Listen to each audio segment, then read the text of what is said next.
तो दोस्तों भारत सरकार ने वन नेशन वन इलेक्शन यानी एक देश एक चुनाव प्रणाली को लागू करने के लिए प्रत्येक भारतीय नागरिक से अपनी राय या फिर अपना सुझाव मांगा है कि देश के अंदर वन नेशन वन इलेक्शन प्रणाली लागू होना चाहिए या नहीं होना चाहिए।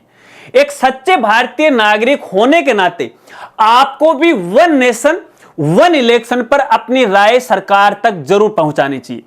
आइए मैं आपको बताता हूं कि आप किस तरह से वन नेशन वन इलेक्शन की राय है वो दे सकते हैं।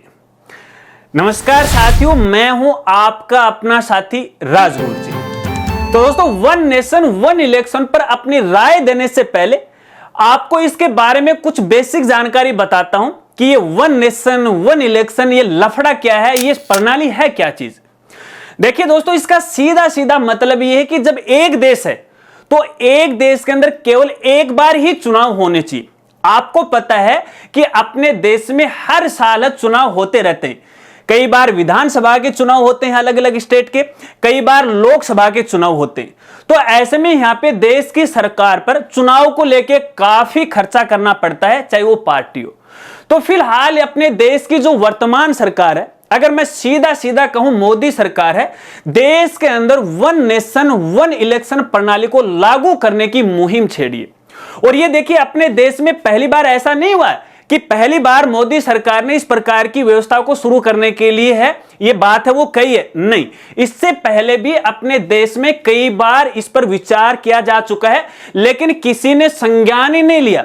दोस्तों आपकी जानकारी के लिए बताना चाहूंगा, देखिए जब अपना भारत देश आजाद हुआ था तब से अपने देश के अंदर वन नेशन वन इलेक्शन प्रणाली लागू थी, लेकिन उसके बाद ये टूट गई। बताना चाहूंगा यहां पे, देखिए भारत के अंदर पहली बार जो चुनाव हुए थे वो 1951-52 में हुए थे।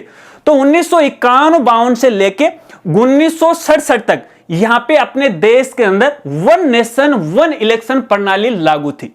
लेकिन 1968 के अंदर कुछ राज्यों की विधानसभा है वो भंग हो गई थी, और फिर 1970 के अंदर है लोकसभा को भी भंग कर दिया गया था। तो इस प्रकार से अपने देश में वन नेशन वन इलेक्शन जो प्रणाली है उसका चक्कर है वो टूट गया था।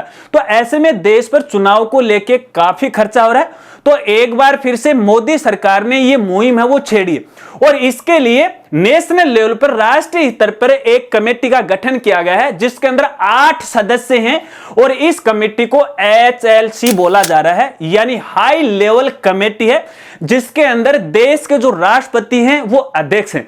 तो इसी कमेटी ने देश की आम जनता से ये राय मांगी है, क्या देश के अंदर वन नेशन वन इलेक्शन प्रणाली को लागू करना चाहिए नहीं करना चाहिए। आशा रखता हूं कि इतनी बात आप समझ गए होंगे। यहां पर तो देखिए मैंने इसके बारे में बेसिक जानकारी आपको बताई है।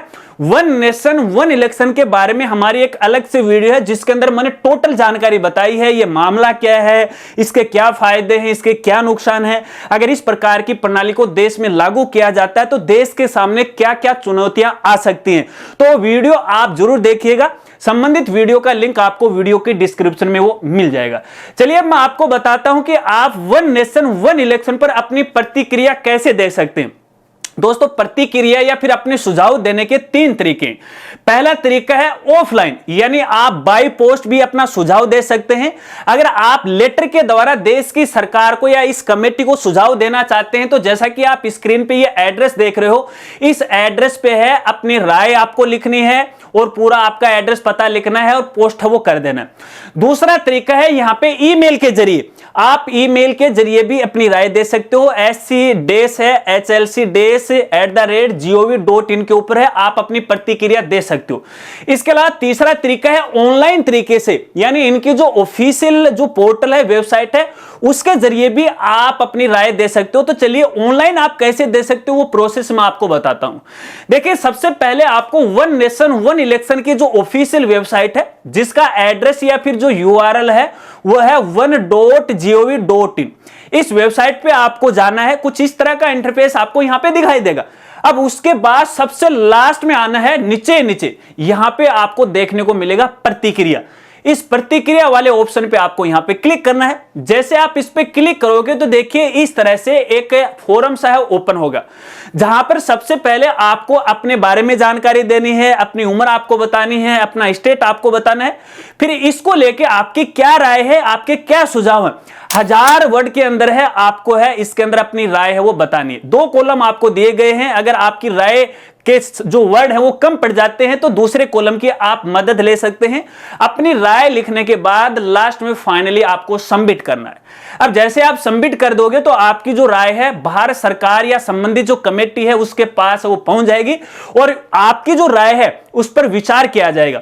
अगर वो देश हित के अंदर है तो आपकी जो राय है उस पर अमल भी है वो किया जाएगा। तो ऐसे में एक सच्चे भारतीय नागरिक होने के नाते है आपको अपनी राय है वो जरूर दीजिएगा। अब देखिए वन नेशन वन इलेक्शन के क्या फायदे हो सकते हैं, क्या इसके नुकसान हो सकते हैं, वो तो आप अपने दिमाग से सोचोगे। अब इसके फायदे नुकसान तो मैंने दूसरी वीडियो में बताए हैं, वो आप जरूर देखिएगा। अगर वीडियो जानकारी आपको अच्छी लगी हो तो वीडियो को लाइक कीजिएगा और अपने दोस्तों के साथ वो जरूर शेयर कीजिएगा। लेकिन चलते चलते जरूर जानकारी आपको देना चाहूंगा कि भैया इसकी लास्ट डेट क्या है। तो भैया अभी तक इसकी जो लास्ट डेट है वो 15 जनवरी 2024 तक है। 15 जनवरी तक आप अपनी राय है वो दे सकते हैं। तो मिलते हैं फ्रेंड्स अगली एक नई वीडियो के साथ, तब तक के लिए जय हिंद जय भारत।